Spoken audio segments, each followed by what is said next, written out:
अस्सलामु अलैकुम वरहमतुल्लाहि वबरकातुहू। मेरे नाज़रीन, मैं उम्मीद करता हूँ आप सब खैर वाफियत से होंगे। आज हम आपको बताएंगे 5 फ़र्ज़ नमाज़ों की कुल रकातें। और अल्लाह तबारक व तआला ने कुरान पाक में 700 से ज़ायद मरतबा नमाज का हुक्म फरमाया है। और नमाज जो है वो हर मुसलमान आकिल बालिग पर, मुसलमान औरत मर्द पर फ़र्ज़ है। तो आज हम आपको बताते हैं सबसे पहले नमाज फ़जर की रकातें। नमाज फ़जर में कुल 4 रकातें होती हैं, 2 सुन्नत मुअक्किदा और 2 फ़र्ज़। और ज़ोहर में कुल 12 रकातें होती हैं, 4 सुन्नत मुअक्किदा, 4 फ़र्ज़, 2 सुन्नत मुअक्किदा और 2 नफल। और फिर इसके बाद असर में कुल 8 रकातें होती हैं, 4 सुन्नत गैर मुअक्किदा और 4 फ़र्ज़।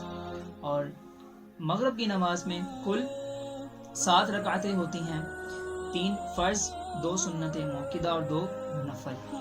और इशा की नमाज में कुल 17 रकातें होती हैं, 4 सुन्नत गैर मुअक्किदा, 4 फ़र्ज़ और 2 सुन्नत मुअक्किदा, 2 नफल, 3 वित्र वाजिब और 2 नफल। इस तरह ये 17 रकातें होती हैं। और मेरे नाज़रीन, हम आपको बताते हैं जुमा की रकातों के बारे में। जुमा के अंदर कुल रकातें जो हैं वो 14 होती हैं। 12 रकातें ज़ोहर की होती हैं और 2 रकातें जो हैं वो जुमे की फ़र्ज़ नमाज की होती हैं। तो 2 मिलाकर ये कुल 14 रकातें होती हैं।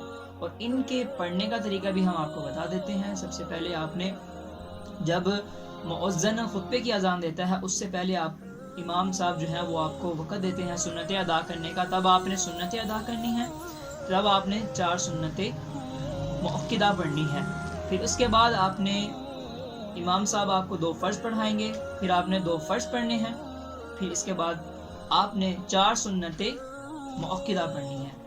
ये कुल इस तरह आपकी 10 बन जाएंगी। और फिर इसके बाद आपने 2 सुन्नतें मुअक्किदा और पढ़नी है और 2 नफल पढ़नी है। और इन सब सुन्नतों में आपने जुमे की नमाज की नियत करनी है। मैं उम्मीद करता हूँ आपको हमारी वीडियो पसंद आई होगी। हमारी वीडियो को लाइक करें, शेयर करें, और अब तक आप हमारे चैनल पर नए हैं तो आप हमारे चैनल को सब्सक्राइब करें। मिलते हैं आपसे अगली वीडियो में, तब तक के लिए आप अपना ख्याल रखिएगा। अस्सलामु अलैकुम वरहमतुल्लाहि वबरकातुहू।